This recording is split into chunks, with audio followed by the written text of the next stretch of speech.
So, Bill, first of all, can you tell me a little bit about your background in exercise? How did you get into it, into exercise in the first place? In the first place was getting in shape for, I think, high school sports. So that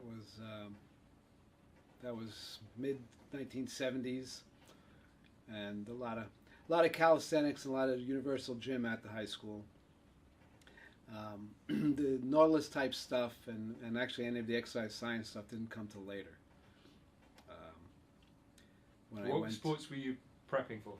I wrestled in high school, so going into high school I wasn't in too much shape, and so to get in shape for wrestling, I started watching what I ate and exercising, such as it was at the time. All self-directed. And so I was going to say that it was self-directed. The coaches back in those days didn't prescribe any sort of resistance training, or A very little bit, but it was very generic. 3 sets of 10 on the universal machine. You had to go to the cheesy part of the newsstand to find any of the fitness magazines, because it wasn't like now where you have, even though print is dwindling, you still have 10 or 20 glossy, fitnessy, wellness magazines on the newsstand at a given time. At the time, you had maybe 3 or 4 of the muscle magazines that were usually stashed in the porn section of the newsstand because all they saw was the skin on the cover. And that was the only accessible place you could find any information at all.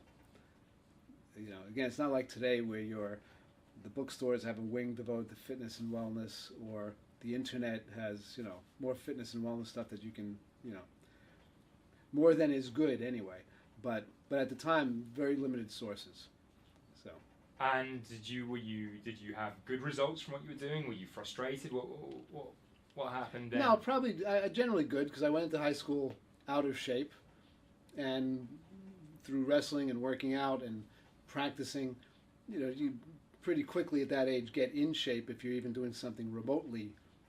If you're doing something remotely productive as a teenager, it's going to work.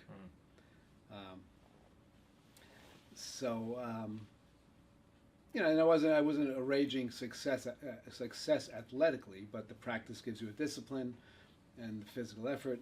And with wrestling, you had to make a weight, so you got very conscious of what you ate. So yeah, overall, it was a good place to start.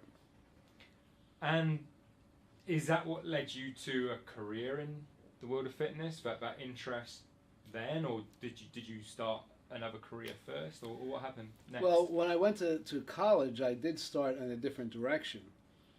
And if I was more aware of what I was doing, I would have realized that I should have majored in exercise back in 1976. At the time, I think Rutgers had one barely started an exercise major. So it wasn't a conventional thing to do, and there was no foresight that this was a coming thing. It was just a personal interest and a personal hobby. Earning a living at it came after college.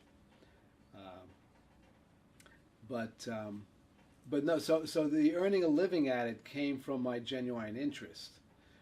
And in some ways, if I had gone for that exercise degree back then, it might have stomped out whatever interest I might have had in it. Because I met a lot of people afterwards who did get exercise degrees who didn't really last in the fitness industry. Do you ascribe that to anything in particular, a reason that they didn't last? Well, the people I knew at the time who did last were genuinely into it. Right. It was a genuine interest. It wasn't just a way to make money. It wasn't a way to become a star at the time. It wasn't a way to become an influencer and a TV star. We were genuinely into it. And coincidentally, say in the early 80s, then there became the so-called fitness boom, where other people saw they wanted at least the results of exercise. If not, they weren't as into it as the people who were already exercising. And so when the 80s fitness boom came along, you engaged in that. You were part of that scene at that time, man. Yes, I was working. I was working on Wall Street in the early '80s, and I found out about this place in New York City called Sports Training Institute, which had been a Nautilus showroom and turned into a personal training studio. And at the time, they were the only people doing personal training commercially anywhere that I knew of. So, since I really wasn't into the business stuff I was doing at Wall Street, and I was into the exercise stuff, I went in that direction. And where did you go from there? So you were working for this personal training facility, Right? Right. And were you working as a personal trainer then? For the first couple of years, I worked as a personal trainer, and the last couple of years, I worked on the business side. Uh-huh. So it was really a great 4-year education. You know, certainly more useful than the 4 years of college, and probably the most. I probably learned the most in those 4 years, other than say the first 4 years of having a kid, having a child. I learned a lot about training. I learned a lot about business. I learned about the people on both ends. So that was very, very enlightening, very valuable. So you did a couple of years management at the end of your time there. Where did you go after that? After that, I managed a few other things. I managed a law firm. I managed some medical practices. So you sort of stayed in the business side for a while. I stayed on the business side for a while. Ultimately, was not that into the business side of it. Just genuinely did not go home and open up the Wall Street Journal to see what else was going on in business that day. You know, I think it's very common for trainers who earn a living at training. I mean, it's a problem, but they earn a living at it. They do it themselves to stay in shape because they enjoy it. They try to do it with their friends or their wives. And you very rapidly kind of, you know, cut off all your interests. But you can tell you're into it. When I was in business, I was punching a clock.